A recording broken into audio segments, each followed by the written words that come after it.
this one, we'll just combine a face animation with a body animation. So I've gone ahead and created a animation where she stretches her neck and then goes back to the normal pose. Because I've already covered the animation side of things, I won't go over it again in this video, but just check out the earlier videos if you wanted to get more info on how to go about creating the animations from scratch. Because I've animated on the body and the face, I want to create an animation sequence for both of them. So when you've got your animation sorted, just go to the body, right click, bake animation sequence, select the animations folder and just call it AS next stretch. And then because we've also got our face animation happening, you can right click on the face, bake animation sequence, and again just select the animations folder and just call it something like AS face EXP next stretch. So I'm just using this as an abbreviation for expression. So face expression next stretch. And in the content drawer, if I open up the facial animation, I can see that's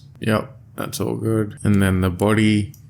So now I just want to combine the two together. Go ahead and open your animation sequence for your face.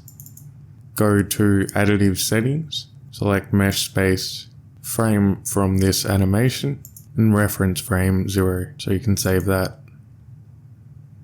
And then off an event begin play, just for a test, you could drag off that play animation for the body.